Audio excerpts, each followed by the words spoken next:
What's up, family? Joe B from Crushercast here. We're ready to rock and roll. We're firing back up again. Did an interview last night with a really good friend of mine. I don't get to see him as much as I used to.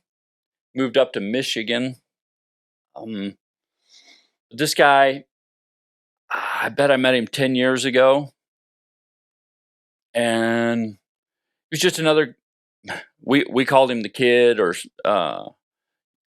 Smilin Joe is what he became. But, he was kind of the kid. He was trying to put his life together, and kind of like we were. And we were helping him, and he was helping us. And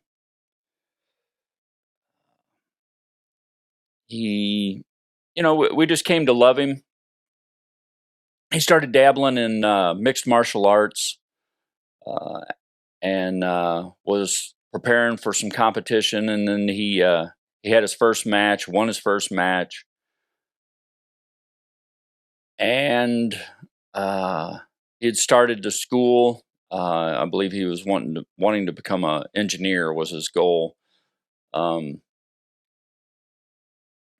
then something horrific happened. He had a little daughter, a little baby daughter, and girlfriend. And there was a horrific event that happened one night, and resulted in a murder, and resulted in Joe getting shot multiple times. And I'll let him tell the story, but all of us that were around, we watched him go through this. And when he finally woke up, he did something that amazed all of us. It made us all question whether we had the, I don't want to say the spiritual fortitude, but if we had it in us to do the thing that he did, and to be the person he was on the other side of it. I think of Joe as an adrenaline junkie, and I called him that in this interview, and he quickly corrected me and let me know that he's a thrill seeker, and you'll hear that.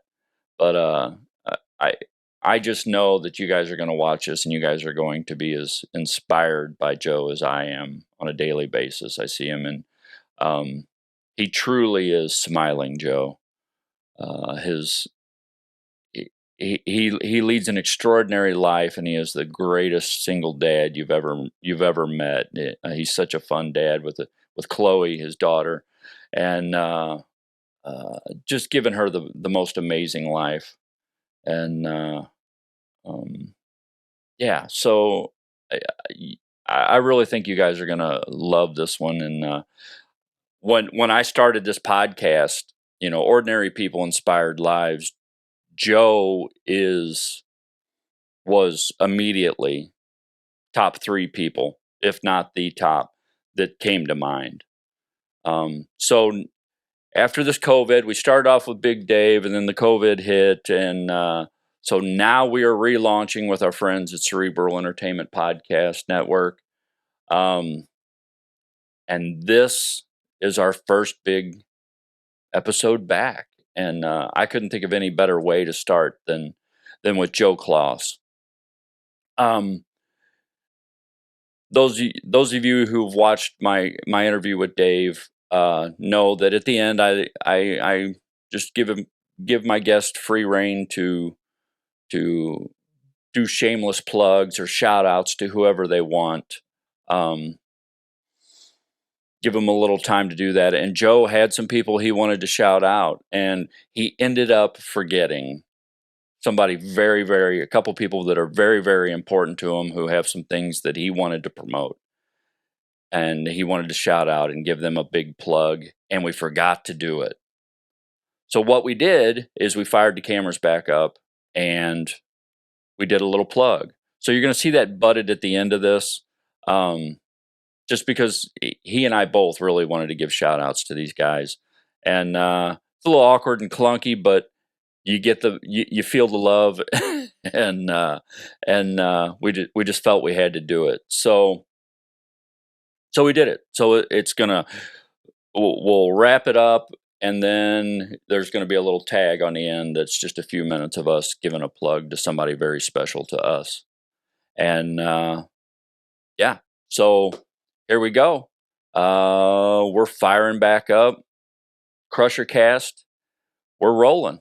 So hang with us and really sit back and listen. And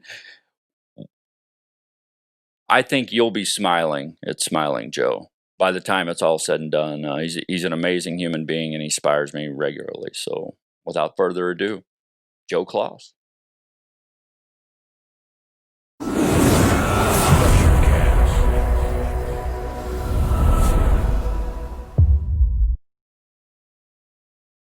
What's up, family? Joe B here from Crushercast. I got my good buddy Joe Klos here with me.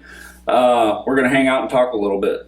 Did you get caught in the storms on the way here? A little bit. A little bit. It's kind of fun. Was it fun? Yeah. I was hydroplaning a little bit. No, I just got new tires. They roll good. So it's kind of fun. Cool. Well, thank you for doing this. When I started this, you were one of the first people that I thought of, actually. But not everybody's as open to talk about certain things in their life, you know what I mean? I was hoping that you would so much, and I don't get to see you that much anymore because you're up north being a good dad and a good provider and stuff. So Crushercast is ordinary people inspired lives, and I'm starting with all the people in my life who inspire the hell out of me, and you are one of those people. Thank you. And we'll get into why later, specifics. But in general, I met you. You were a young man,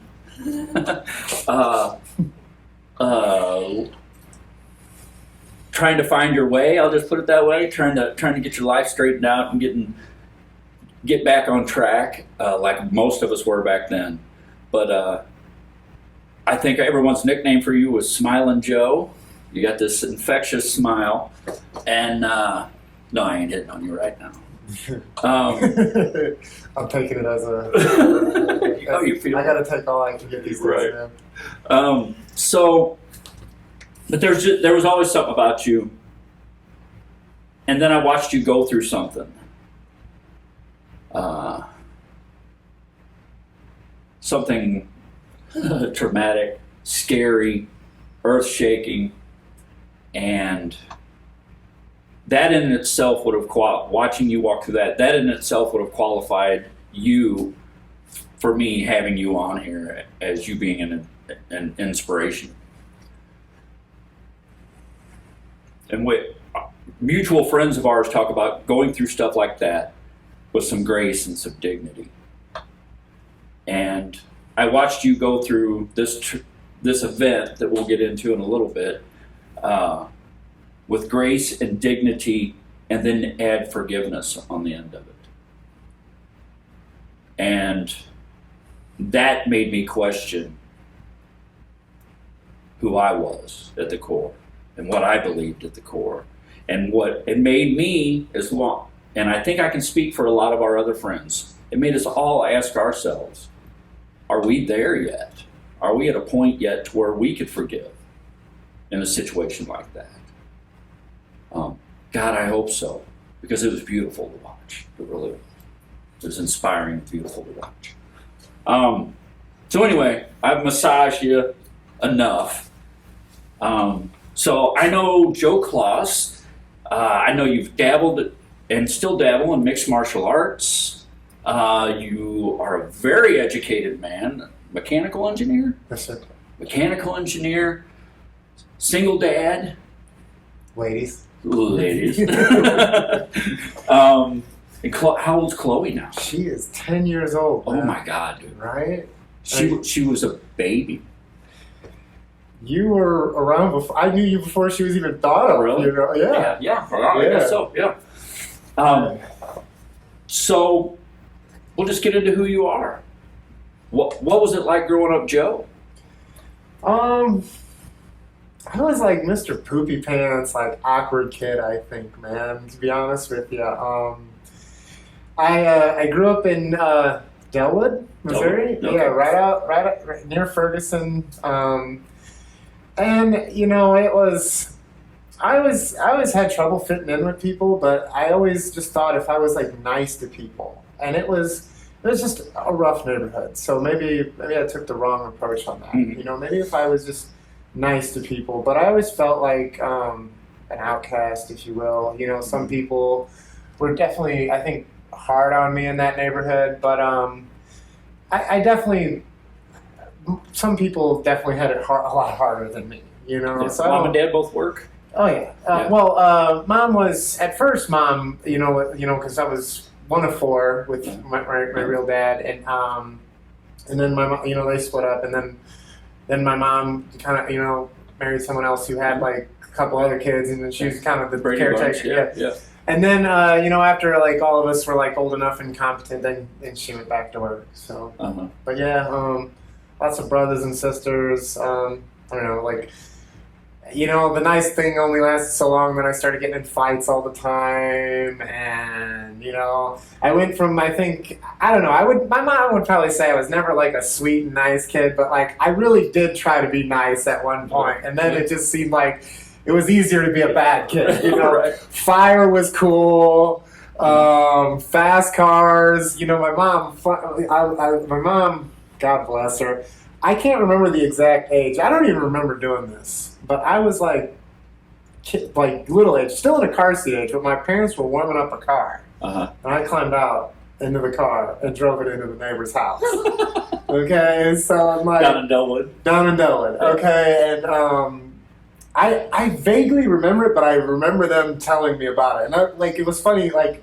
Couple years ago, like my mom, it was like I was like a late teens, and like my mom was going somewhere, and I have a younger brother, and I was like, "You turn off the car, just run back in the house." She's like, "I've learned my lesson from leaving the keys, in the car with a kid." Okay, and that was you, like okay, yeah, okay, fair, it's. Uh-huh. But and then high school and whatnot was like kind of a. Did you get good grades? You good in school? Until I started using drugs. When was that? Yeah. Was that down there or? I'd say it like started down there, but then I think I was anything I ever did that I put my effort into, I was good at, including school. Mm-hmm. And then that was the thing that kind of fell off. Now, you didn't graduate down there, did you? I actually didn't graduate from high school. I got my GED. But did you go to high school down there? No, I went to high school in Lincoln County. Lincoln County? Yeah. Did you go to Troy? Yep. Buchanan? Yep. Okay. What year did you move out there? Or what grade? I was in 8th grade. You were in 8th grade? Yeah. Okay. 2001, because, 9/11. So were you the mysterious new kid at school, the tough? Did you ride in with the leather jacket? No. No, No, it wasn't like Footloose? No, I never was that cool. I think I can't remember the whole lot, but I do remember the awkwardness of being the new kid. Yeah. But it was like I don't know. It just seemed I seemed to fit in a little bit better. Oh, okay. Maybe. Uh-huh. So that was pretty cool. And then, but yeah, then like, manhood hit, and like women, it's like they started to like, I was like, You said that like you were 13. the manhood thing. Yeah, I was going for that, the Mr. Poopy Pants thing. No, but girls started thinking I was cute. And I was like, I was like, what else do you want me to show you? I'm driving styles too. So yeah, but yeah, as soon as like women and like that type of scene started hitting, like partying, women and whatnot, I like school became an afterthought. It was just like somewhere to go to meet people and talk about what we were going to do this weekend. Find out what the party was, right? Yeah, That's why I used it. Yeah. I like played football and was in sports, but like it's kind of like that. Started falling off then too. So growing up. So did you quit to party? Did you quit school to party, or did you quit to go to work, or what did that look like? Or were you like me, just quit school and laid around and got yelled at? Well, it was more of I kept getting in fights, and it was between like being in trouble for like drugs or drinking or fighting, and it was just like they wanted to suspend me for a year, and I was like, okay, and then eventually I got my GED actually before I would have graduated. So, so was there any like role models or mentors or anything like that back then that you can think of? I didn't look up to anybody or anything then, but like I would say like growing up, I grew up. I'm 33 now and I'm still growing up, if you will. So it's like I'm 50 and I'm still growing up. It's like I definitely at the time I didn't realize how important role models were, but like my dad and my stepdad, for sure. Someone said to me once. Now was your dad still active in your life? Absolutely. And I could tell my parents didn't like each other, right. but they never. I see people who kind of put kids in the middle. Yeah. My parents never did that, That's and awesome. I am so. You're blessed. So blessed, and I don't like labeling anybody as as perfect, but my parents and whatnot, did really well. Did really well, and I was not the greatest son. But like they someone told me that being a role model, when you're around kids, you don't have a choice. You have a choice of being a good one or a bad one. And, when I look back on things and just they didn't give me profound speeches and Vince Lombardi pep talks and all that bullshit, but they set examples. And I think that's, as a young man, that's like a strong male figures in your life, And Is that a tool you use now? Absolutely. I don't know if I'm one for, like I said, like those profound speeches and whatnot, but I think I can lead by example, like being, going to work every day, and giving your best at what you do, everything you do, like do it, care about what you do. And if you don't like what you're doing, do something else, right. Like that's the, with my little one, that's the type of example I want to set, If, she talks to me about, we have some funny conversations, and she's actually one of my, I don't know if a role model is the right word, but probably motivates me more than anything. Inspiration, role model, or mentor. Yeah, because I definitely tell you my ambition in life changed after, I was just kind of content with how things were going, my life, and then she kind of came along and that's like, I have to do more. Mm-hmm. I have to do more. And, but yeah, we had a conversation. Our conversations are so funny. I asked her, what do you want to be when you grow up? What do you want to go to school for? Or no, I think I want to be a YouTuber, or she changes her mind every day, and I was like, and my where she's at in her life, do whatever you want to do, just be your best at it, and that's, for me it's I had this idea that I wanted to be a football player when I grew up, and my dad, always get to practice, push up, hard, work out, and eat good, it was that's he's telling me to push, sort of towards that. So and that's whether she's a YouTuber or a TikToker or whatever they do these days, just changes weekly. Do your best. Dude, and then I love it. But my uncles, I'd say, just a lot of my family. I don't know if I ever give them the credit they deserve, but I hope, I wouldn't be where I am without all the people that have always been there. It wasn't, watching famous baseball players and whatnot, and oh, that's cool, but it's the people that are in your day-to-day life set the set the scale of what you're going to do day to day in your life. Yeah, So, I think you and I are a lot alike in that. I can look back at my past and I looked up to rock stars and stuff like that, but that was a whole different thing, you know. Yeah. But now looking back, like you said, you said I go to work every day. That was my old man. He went to work every single day, no ifs, ands, or buts. A little sick, go to work. You know what I mean? And don't go to work sick now. Right? yeah, don't do that.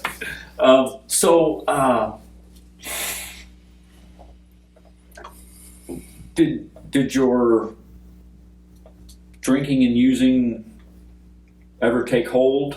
I mean, I know a little bit of it, but Absolutely. was there anything that it maybe derailed that you look back and think? I think with you know, my parents, you know, I like it definitely strained our relationship. You know, I'm one of 7 brothers and sisters, you know, including my step siblings, and it strained them. You know, and not just the using and the drinking, but like the mentality that went with Behaviors. it. The behaviors, the lying, the like everything that I did to get what I needed, you know, kind of also derailed things. And it was, I would say now, you know, it's definitely a thing of the past. And I think it's definitely people, you know, shrugged away, you know, it's like, oh, Joe was younger and whatnot, his party days, but it was definitely a time of my life that was, you know, it was a dark, rough time. And How old were you when you quit all that stuff? 22. 22. And, you know, A baby. right? Yeah. Right? I started young, finished young, and hopefully finished young. You know, Yeah. I really, you know, man, like, I can't imagine life without, you know, or with it again. You know, my life is, you know, like, Where would we put it? yeah, Who like, has time for like this who shit? has time for it, right? Like, and I have so much fun and so much joy without it, and like, I wouldn't.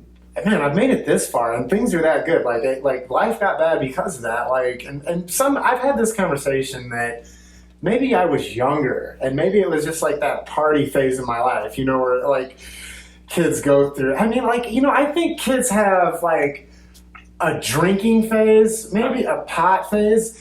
People don't have hookers and cocaine phases, right? You know, like, I think we can, like, understand. Nobody walks into a crack house and says, right. give me the smallest rock you've got. Right? No one does that, you know? So it's like, I think, you know, just like, it's just like, I'm better without, you know? Yeah. It's like the one thing, Absolutely. if I can have everything else in life, and that's the only thing I can't have, then that's a good... I'll take that deal any day of the week. You You and me know? both. So, how old were you when you met Chloe's mom? 19. 19. 19. When did you guys start dating? That was you know, I was around like that. You know, we started seeing like during like that party phase and whatnot. Phase, yeah. You know, so it was like more of an on and off thing and whatnot. And you know, I never took it serious. I think she was just trying to have a good. She was a little bit older than me, and I think like just you know, we were trying to just have good times. You know, like we kind of like each. So you were still actually, yeah, I guess you were still using. Yeah, we kind of had our own. I mean, I had to say I had my thing going on, but she had some other stuff going on in her life too. So I had some legal issues and whatnot, you know. So I was just trying to look for, you know, just a good time. But it after a couple, you know, on and off for a couple of years, it definitely manifested into something nice. Because before we got started, we were talking about the synergies and coincidences that life just throws in front of us. I didn't know, and I think you and I had talked about this before, but I didn't know one of my dearest friends on the planet was your next door neighbor for years. Yeah. And he used to complain about the yelling and the Yep. and he was I think he was in recovery at that time, you know. And but But then later on, I meet you and come to find out, hey, he knew you and you guys knew each other and stuff like that. But I thought that was an odd little coincidence. So how old were you when Chloe was born? 23. 23. 23. Nice. So you're clean about a year, and had a baby, and so what? Because you guys were up on the hill at the apartments when you lived next to him. But when I got to know you, you guys were actually down on the river. Yeah. Or down by the river is where I would come see you. How long did you guys live down there? I mean, I know when it ended, but you weren't down there that long, were you? I think 6 months, maybe? no, it was at least 2 years. Because really? I mean, she moved in there before I moved in with her, but I think I moved there June of 2009, Nice. and then left February of 2011. So, I guess that was almost 2 years, right? Yeah. Yeah. I used to love picking you up and stuff like that. Yeah. We'd have such good conversation. That was a fun time. I remember took you, my ex-wife and I took you to a convention, and you said you wanted to help out, do some service, and they planted you right at the front door. And There's a family reunion going on there too. Yeah. It was great. And one guy, I was just trying to be of service to people, and like somebody asked me, like, I got a dead relative and a major resentment against. How can I? Like, The look on your face was- I think I pointed him to the hospitality room, Well, I like think where that's what coffee you- and donuts were. You know, like that always helps me. You know, like Oh, that was classic. that was fun. So I alluded to in the beginning, there was an event that took place down at the river at the house. You okay with walking through that day? Yeah, I'm okay talking about it. It's like, you know, I don't know what to, you know, like how much detail to go into because it is dark, but You tell it how you tell it. yeah, it was February 9th, 2011, and my girlfriend's ex-husband was you know, it was like 9:40 at night. I remember looking at the clock, and it was like hearing banging on the door, and I had like literally just gotten out of the shower. I'm thinking like, who's here at 9:40 at night, right? And then she goes and checks, and like, oh no, it's him, you know, my ex-husband. And I'm like, oh wow, wondering why he's banging on, like he's like malicious intent. And like, so I was, you know, she calls the police. I go to confront him because it's like he's getting through the door. And then you know, then I started seeing like bricks on my fireplace disintegrate, you know, and like he was shooting through the door. And then you know, he got in, and she was still on the phone, you know, with the police. But immediately he started shooting at me. I tried to confront him and you know, disarm him or whatnot, but he was heavily armed, and I took quite a bit of damage. You get hit 12 times? Hit 12 times. Yeah. Not right away. At first, it was just like abdominal and hands. I remember your hand. Both hands were pretty tore up. But like as I was like trying to get closer to him and whatnot, I would move.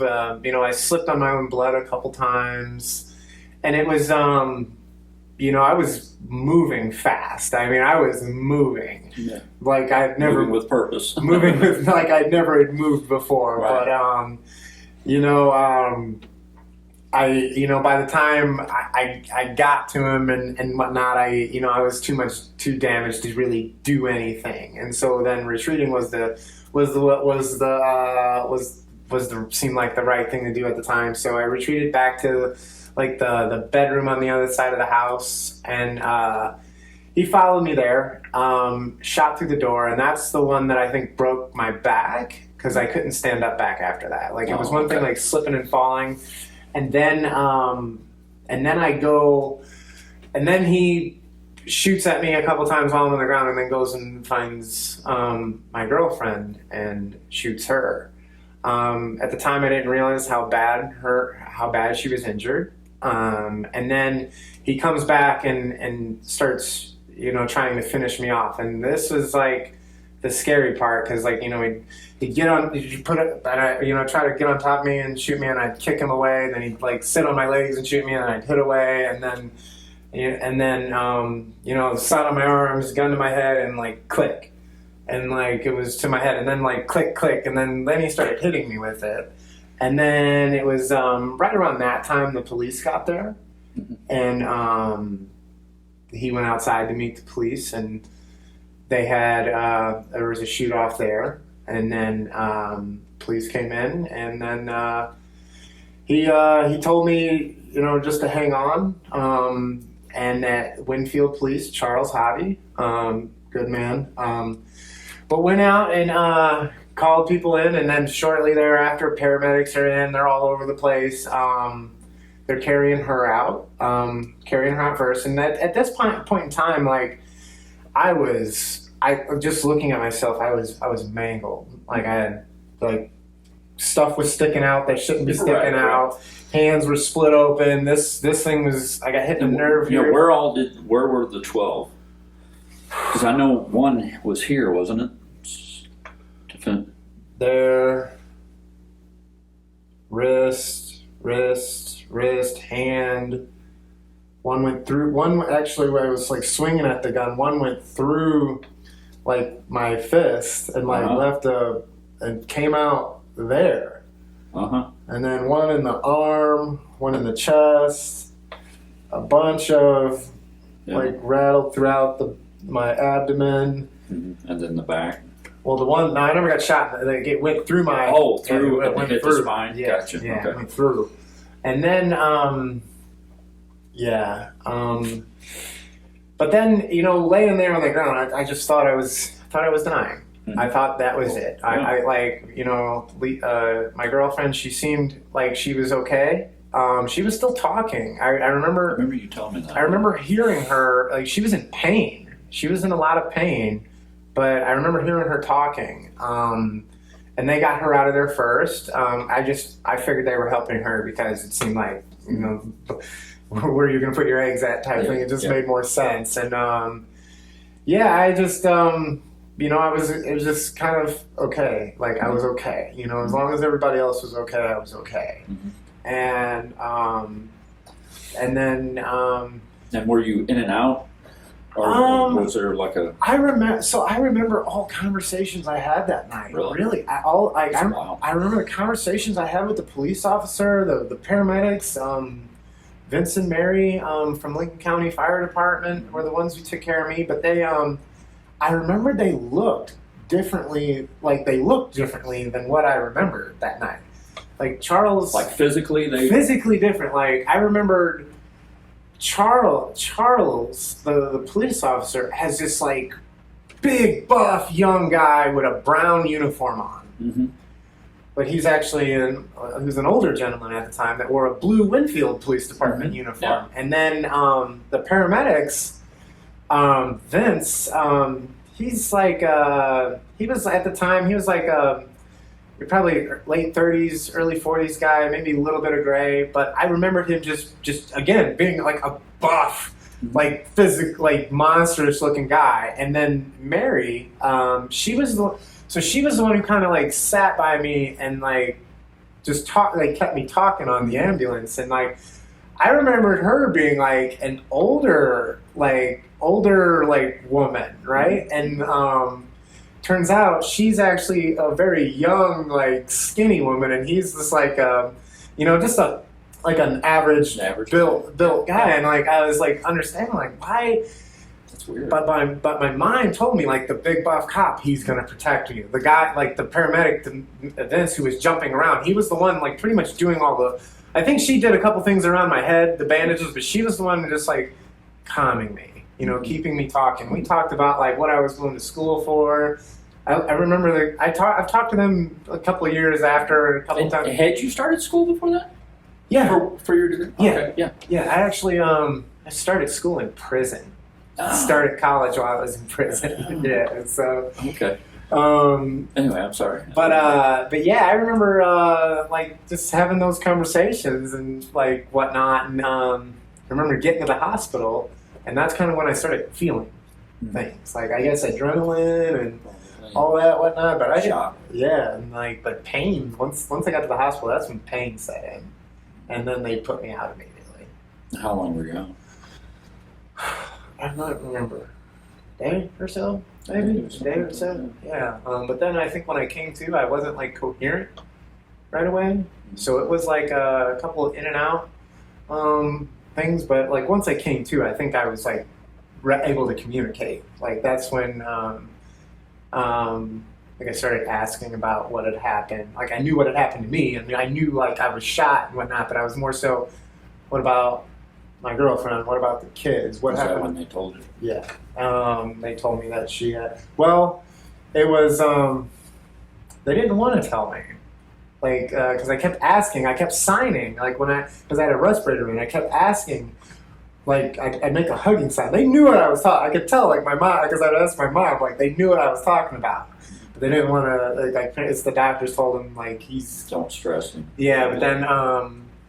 But then, as soon as they removed that tube from my mouth, that was like the first, like I coughed up and stuff. I'm like, what happened to my girlfriend? And the nurse went out there and like, hey, I don't care what this doctor says. You need to tell him. He needs to know. And it's when they told me that she passed away.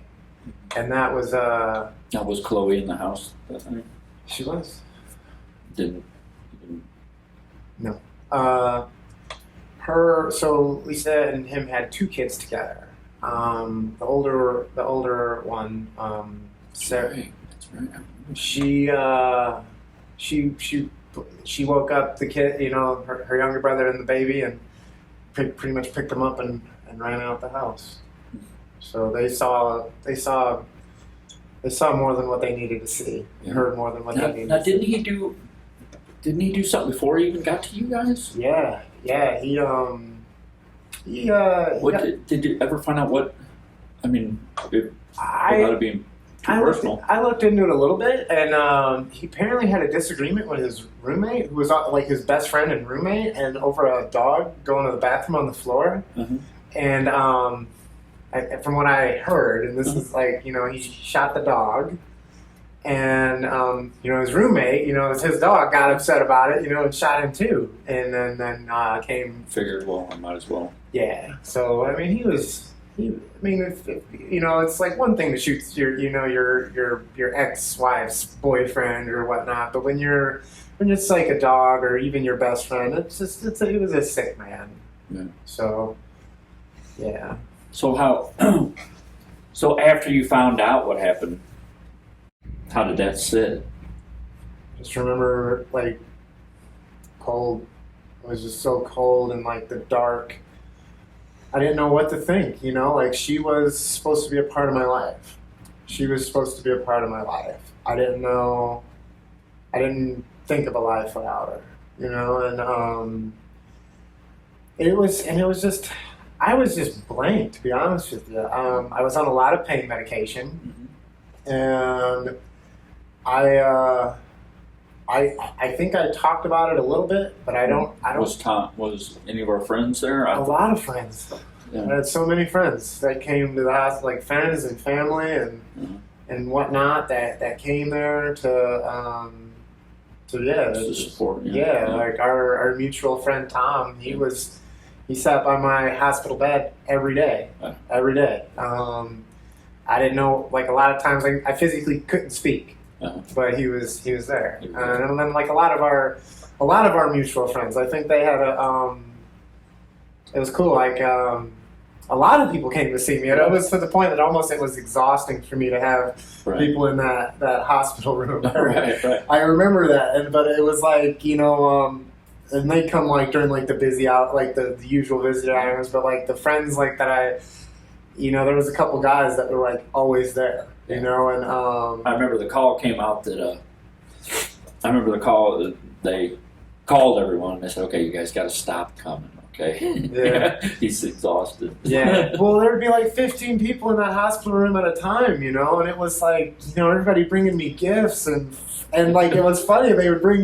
People were bringing me food to eat, and I'm like, I was shot in the stomach, like I can't eat, I'm eating tubes. Yeah, like liquid diet. It was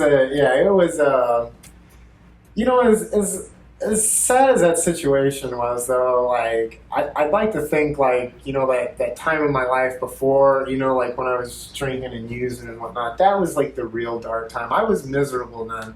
I never was miserable I had, like, miserable days. There was, learn how to walk and use your hands and whatnot again. You were tore up. Yeah. Yeah, but it was like, it wasn't, and I had some like bad days, but it wasn't as like, I remember a period of time before I got, before I started, trying to quit drinking and using and that, I was just miserable. I hated my life. I never hated How long life. were you in prison? About 9 months. 9 months. And, but like that sense like afterwards, because like I guess I had hope, that no matter how bad, like it was, like, I was sad at times, like, there was times, especially, like, thinking about my girlfriend, Lisa. Every time I'd think about it, I would cry. It was just, like, I would, like, see something that would make me think of her. It would, like, be, like, she was Filipino. I'd see rice, and it would make me cry, but, like, I started, like, looking at those, or, like, those aren't, like, sad things. Those are ways that she's remaining. Like whenever someone passes on and you see something that reminds you of them, that's their opportunity to still be in your life. And like I started like quickly seeing it like that. And the one of the pieces of your inspiration to me was that forgiveness. I used that word at the beginning of this. Because I remember, word travels fast. I remember probably within a day of when you said you forgive him. It was, so my mom, a lot of my family were like, they were angry.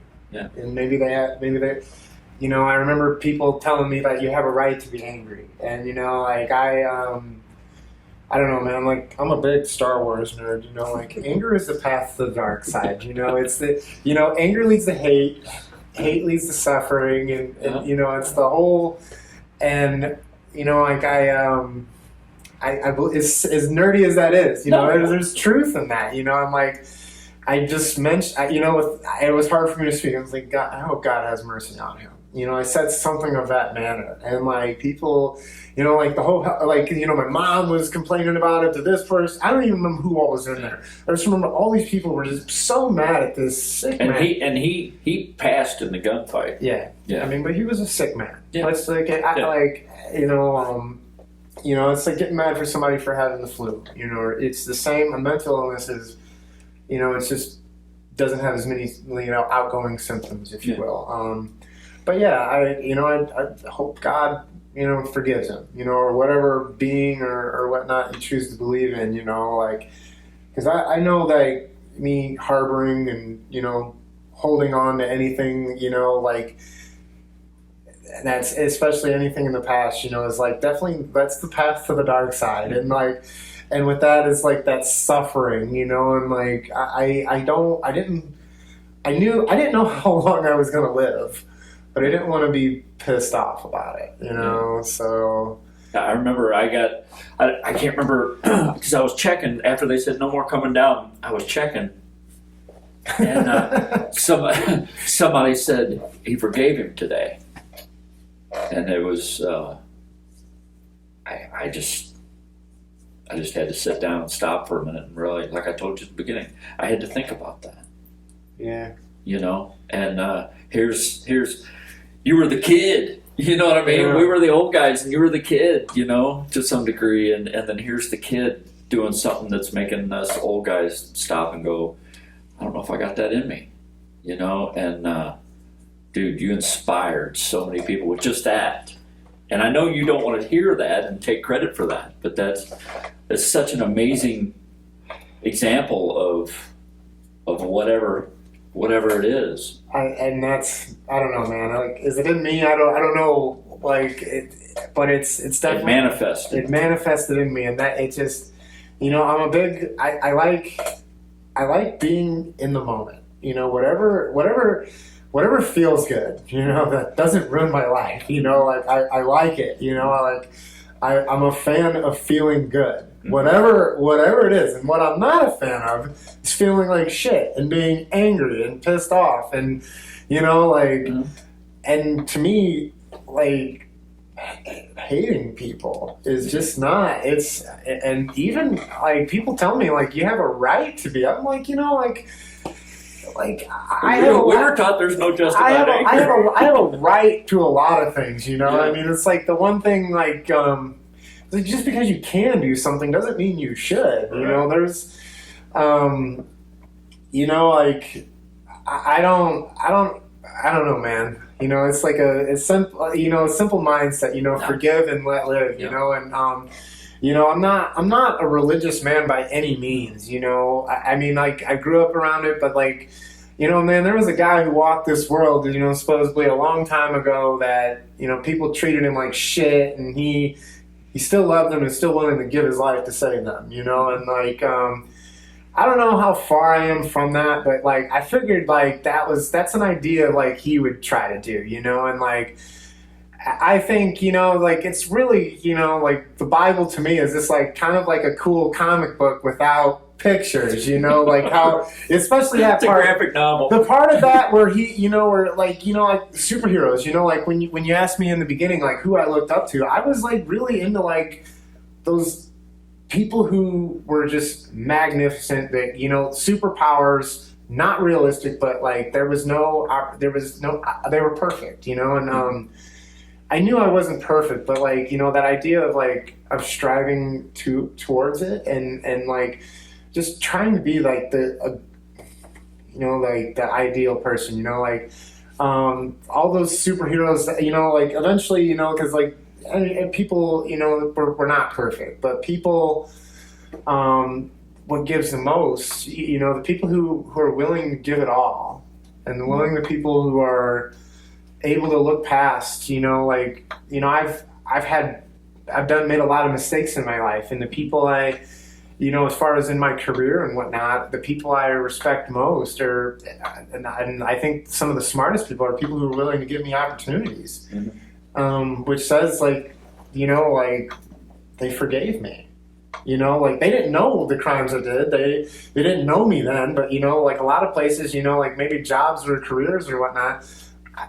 they don't give you a job because they can't forgive you, you know, or maybe they don't trust you or whatnot, you know, and maybe to some extent, like there's reason for that, and that's debatable. But you know, for me, it was like giving, you know, I mean, he died, but you know, giving that opportunity, you know, I feel like was the right thing. Even for me, you know, not in forgiveness, they say it isn't just about the other person; it's about yourself. So you can live free. You know, and you know, and I've you know, walking a life with an addiction. There's no heavier chains. You know that, and there's no heavier chain than that, you know, and like a resentment or anger or anything like that. It's just, I don't think I would have lived much longer, you know. Yeah, you know, and definitely have any type of quality of life, you know. And now, didn't you? How long before that night in February did you start training for? You did jiu-jitsu, right? And I know you had your first match. Yeah, pretty much right before that. Right before that. First MMA fight. Your first fight. MMA. MMA fight, yeah. Yeah. In December before that. And you won that one, didn't you? Yeah.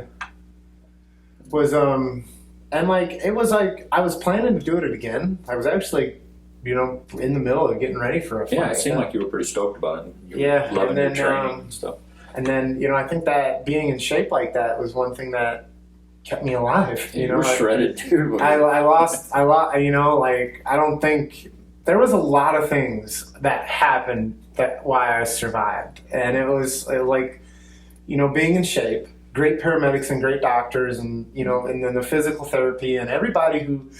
There was a million people, I feel like, at one point in time that helped put me back together. And well, I remember seeing you for the first time after you got back out and around, and I was in shock because I was 120 pounds. Yeah, and frail. Yeah. Very frail and broken and busted up. And the best way I can remember it is, I know you weren't wearing like a robe like an old man when I saw you the first time after you got out, but if I could have put like an old man's head on you, that's what it would have looked like. You were shuffling your feet and the arms were, and you're training again, right? Yeah. I mean, I've competed since and whatnot, but I mean, there's still pain that happens because of that stuff, especially my hands and like my back, but again, it's like, I like stuff that feels good. Train through it? Well, no, man. It's like, listen to your body. Sometimes I have trained through things and it's like, maybe I, make things worse than they are, but like, trying to like listen to my body. Your body, the thing with, and this is my fitness belief, your body wants to perform. It wants to. It wants to push its limits, but it wants you to feed it, right? It wants you to, let it rest, but it also wants, if something's not right, it wants you to get it fixed, type thing. So, but it also likes pizza too, So, I know that. Right? So a couple points I'd like to touch on. One thing, another inspiring thing that I saw that I thought was so cool, like you alluded to earlier, that Lisa and Chloe, they are of Filipino descent. And I remember when Chloe was little, you took her back to the Philippines to meet her family. That was actually just recently. Yeah, You didn't take her. I went once on my own because Okay, that's what I'm thinking. I was traveling about. I was over, and I wanted to meet. I had never met them. And this is after. Yeah. We're talking after that night. Yeah, I had never met them, and I wanted to, and I had never really traveled internationally or anything on my own, So like, I kind of wanted to. I was wanting to see the world a little bit, and got to meet them, and it was like, it gave me some, because that's where Lisa's buried at. Yeah. Okay. Yeah, it's fair, and I didn't get to accompany her there, but kind of it was like an opportunity to get some like closure and whatnot, and meet some of her family and whatnot. So then, and how long ago was it you took Chloe back to meet her family? It was this past December, actually. Really? And that was like one of the coolest experience. Like, no, I mean, like some of them. And who is it? Would it be Lisa's parents, sisters, brothers, or what's the dynamic? Lisa's father passed away. Okay. So her mom and her sister. She has family like all like they like live in Japan and other parts of the Philippines, but we went to like their hometown, like where Lisa was from. Okay. So like her mom, her youngest sister, and her cousin and their families. So had Chloe talked to them like on FaceTime and stuff? She knew them? She knew them, and it was like. It was really cool. Like the one I think it's so at least it was her mom's cousin's kid. Her and her like the same age, and they were like peas and carrots. Yeah. Like they the way they talked and when they picked us up from the airport, it's like they'd known each other their whole lives. It was and then it was like my dad took us places when we were younger. Never anywhere that far. Like, but it was like cool to like share that with her, but it was like we did a lot of stuff. Like we were there for like almost 2 weeks, so we did a lot of like we went and swam with whale sharks and like hiked a couple water. You're a fun dad. I try. You are. And like hung out at like resorts and like water parks, but like I'm down. Like, you know, man, if you ever go on vacation, it's just exhausting doing stuff day after Hate schedules. But it's like having a couple days just to hang out at like your grandma's house, you know, and like man, these people love to feed you, man. Like, oh my goodness, I ate so much over there, man. Like one thing that was funny. Did you know that coconuts are natural laxatives? I do now. I learned that after House in a Coconut. Like this guy, he cracks open a coconut, and I'm like, oh man, this is delicious. It's like a sweet like juice, like and coconut like milk. yeah. And then like me and Chloe drank. She's like, okay, I've had enough. Okay, I'm just gonna kill it, you know. And then we're like sitting down to eat lunch at these people's house, right? And it's like, oh no, like. And like it's a little bit different over there. Their houses and bathrooms don't have as like much privacy, so it's like a bathroom with like a curtain and like near the kitchen. There's no acoustic baffling or anything. Well, it was like I think it was the smell. Oh, and like I leave the bathroom and Chloe's like, Dad, that's bad. I'm like, well, what do you want me to do? it's the coconut milk. Yeah, and but they were so polite about it.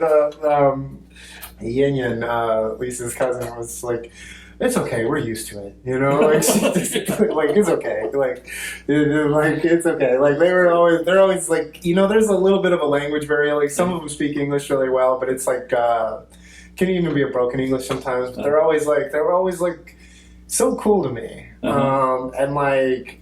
You know, like I've gotten closer with some of the family than others and whatnot, but like I love those people and like you know things are cultural, you know, difference and whatnot, but it's like, man, like, you know, it's like good people and like, you know, it's just cool knowing that like I've made that like a connection with somebody and like I met them after Lisa passed and like do you feel a lot of Lisa there when you're with them and interacting with them?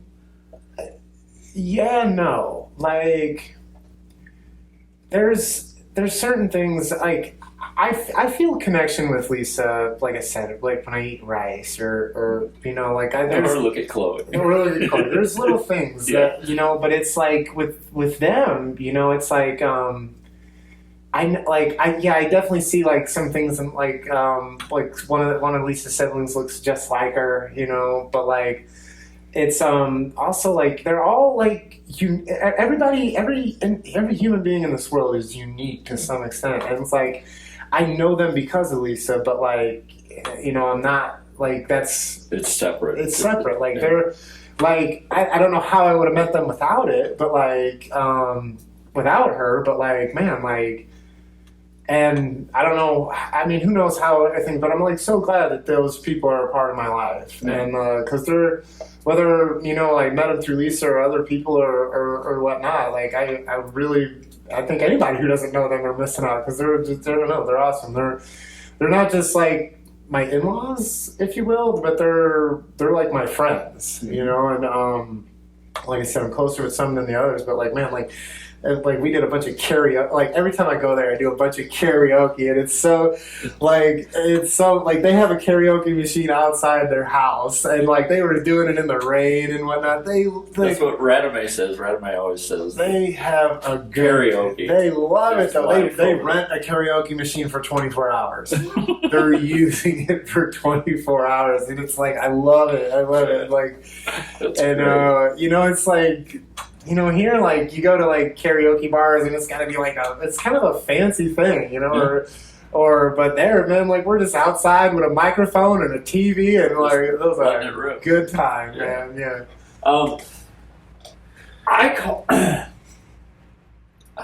You're the closest thing to an adrenaline junkie that I know. And maybe that's just because I know somewhere along the line, when did you get into skydiving?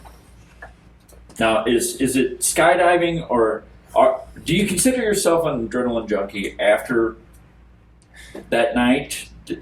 Did that remove something for you that you're not afraid of certain things?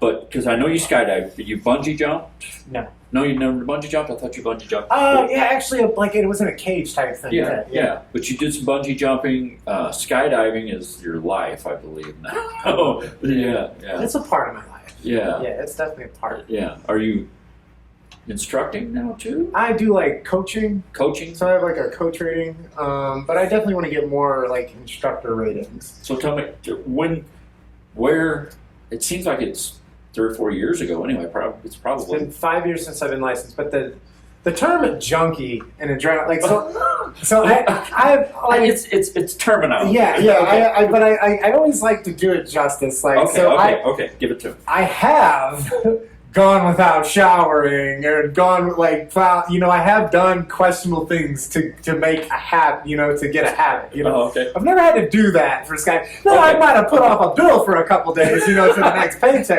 Okay. You are adrenaline inclined. I'm a thrill seeker. You're a thrill seeker. Thank you. See, that's what I'm looking for. Clarification. We got to be politically correct these days.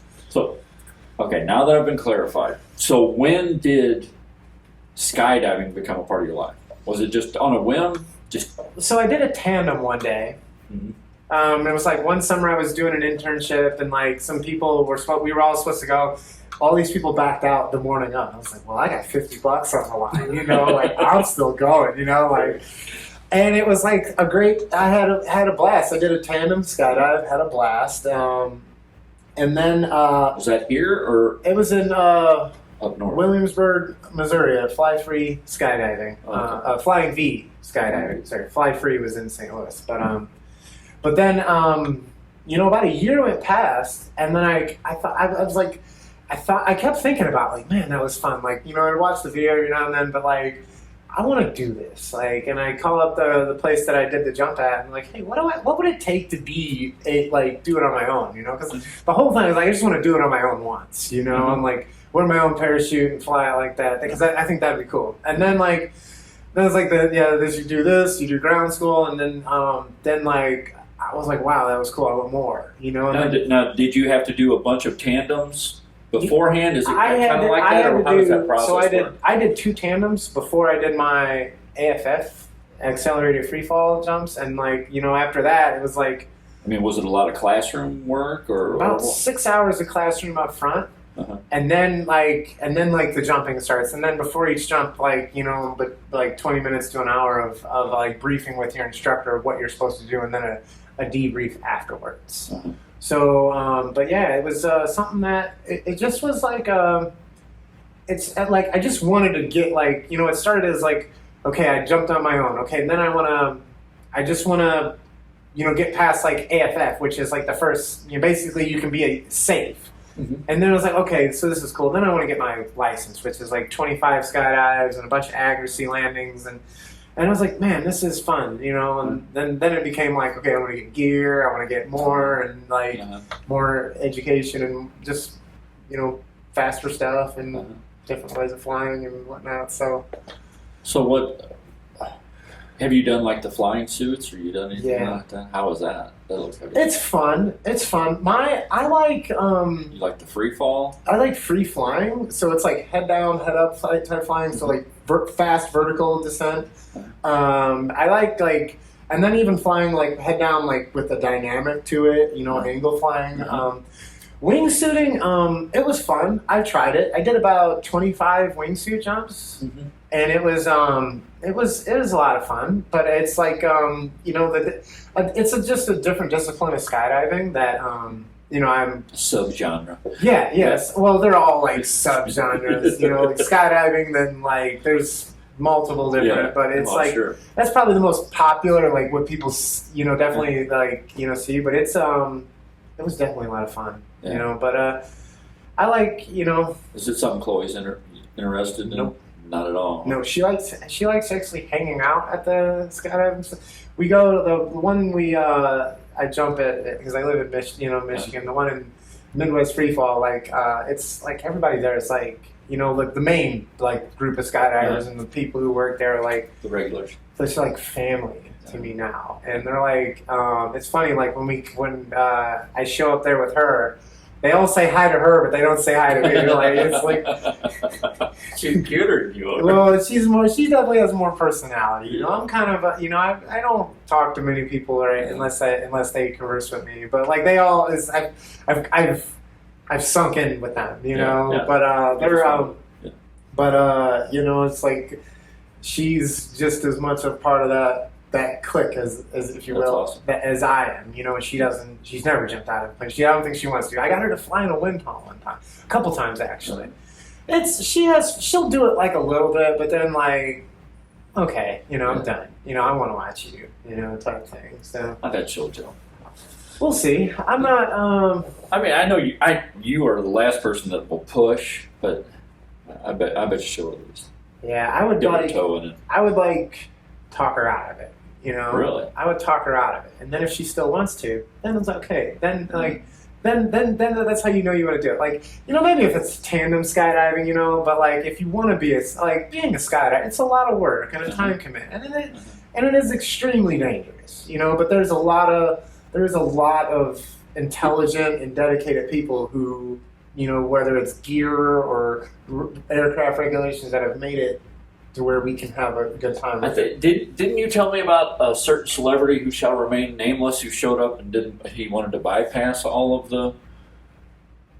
those things? And Are we not going to say his name? you can say it. I don't give It two was shits. Kid Rock. It was Kid It Rock. was Kid Rock. Yeah.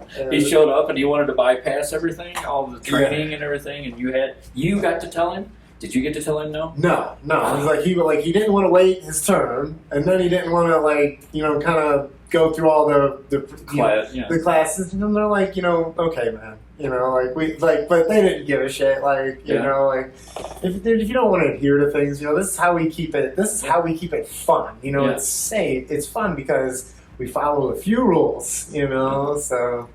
Yeah. Yeah. I think of that story every time I see him now. That's funny. So good music though. Yeah. Oh, good yeah. music. Yeah. I jam out. Yeah. So if you had to, given the, you've been to prison. Somebody tried to kill you. They took away somebody you loved. Cleaned your life up. You're a single dad. You're a thrill seeker. Finished school while being a dad. Finished engineering school while being a dad. Single dad. I'm sure you had a lot of help, but still not an easy feat. You got a strong family all over the world. If there was one truth that you could give, like if you got 10 minutes left, man, before you go out, and you got to deliver the message to one person, what would that be? To one person, definitely I would say my daughter. What would that truth be? Well, to sum up your experience here and give them everything you could. To live it as if live with love. It's like love what you do. Love who you're around. And if the current situation isn't the case, then what's there to change? Have a good time. Have a good time. Be around people you love and do shit you have fun with. Like anything I do, whether it's on the lake or with your friends or my kid or at the beach, or skydiving, like good times with great people. Do that. Just keep doing that. And if one thing that I think too,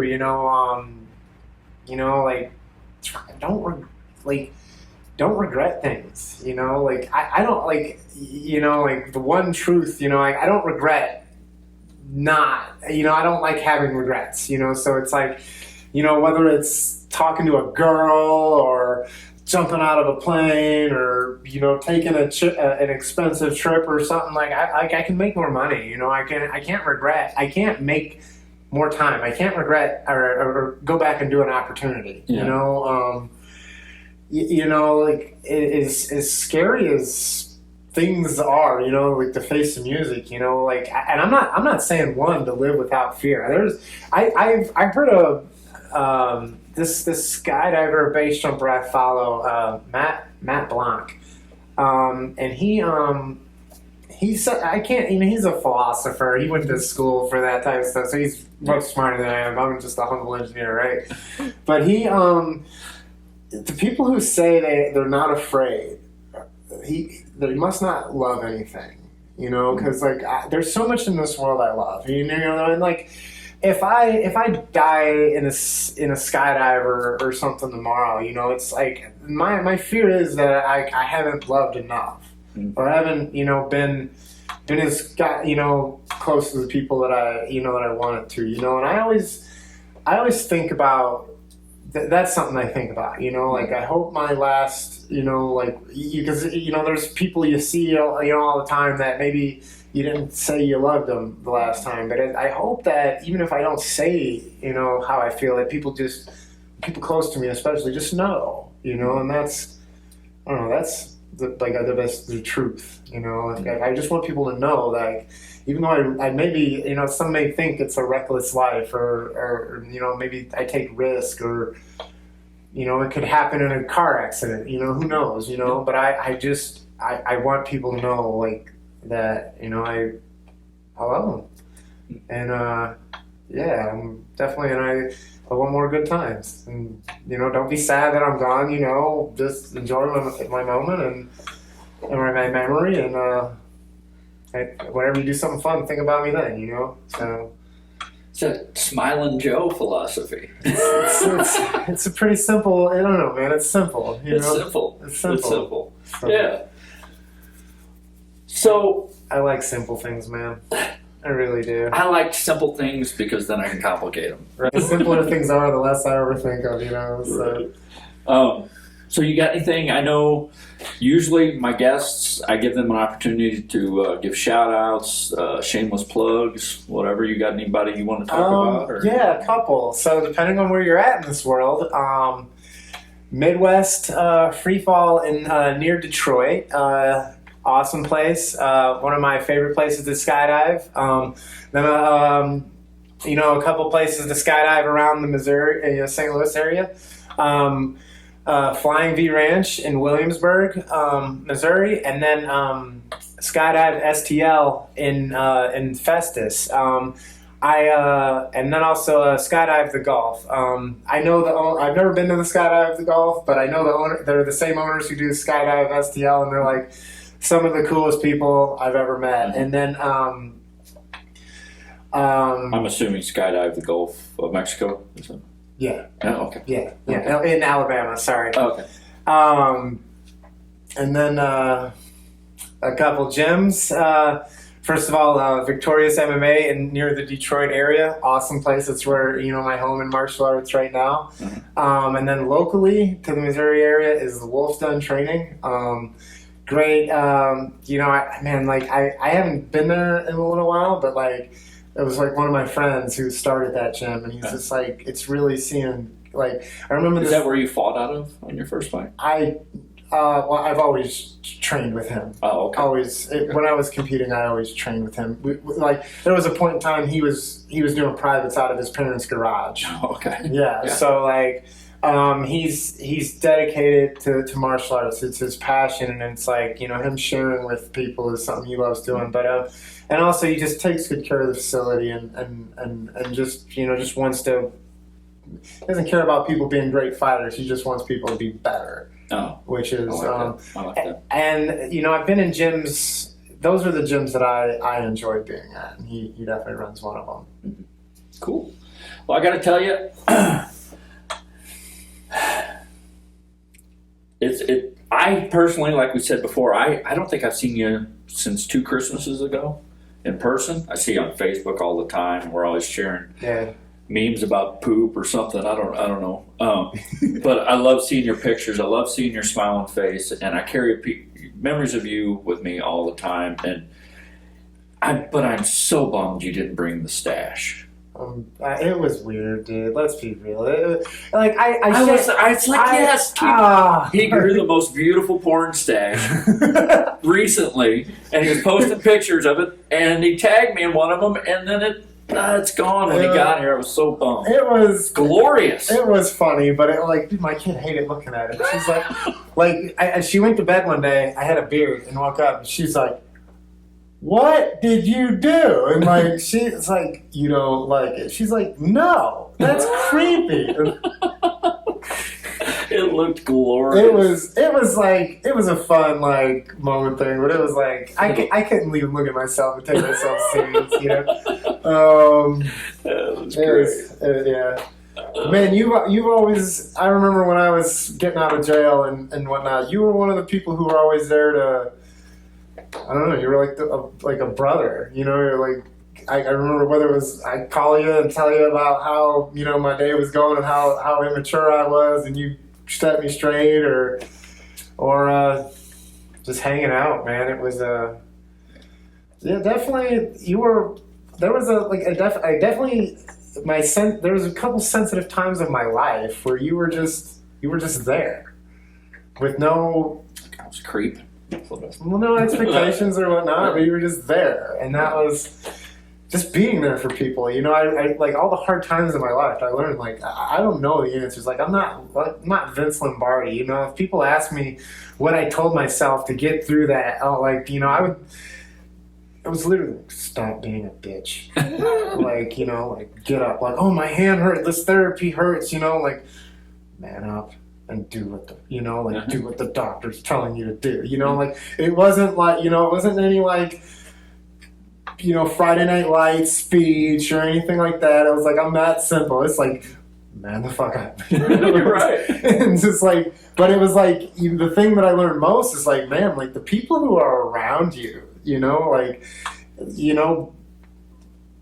ever see the what's the thing about a bad apple and a quart of apples? It'll get the rest of them nasty, I think we're a product of the people we're around, and we don't.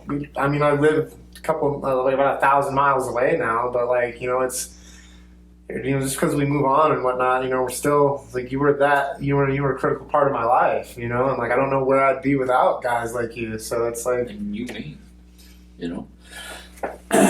Well, you are more than welcome anytime you come in town. Come in here, just hang out and bullshit, and or just we ain't even got to do it here. We just go do something else, and I want you to get your tandem license for instructing, because my bucket list has skydiving on it. If I never get that rating, because there's been some complications on why I can't get that rating. Well, can you at least be in the air while I'm yes, I'll be flying around you and whatnot. Okay. So I can do that. Yeah. Okay, within the next 5 years, I'm jumping out of a plane, and I want you to be there. Awesome. Skydive STL. I know a couple awesome dudes that work there. So. Okay. Yeah. Well, it's a deal. You shake on it now? Yeah. Yeah, perfect. All right, brother, I love you. Thank you so much for being here. And like I said, thanks for being an inspiration in my life. I love you. Thanks, bud. Love you too. Bye.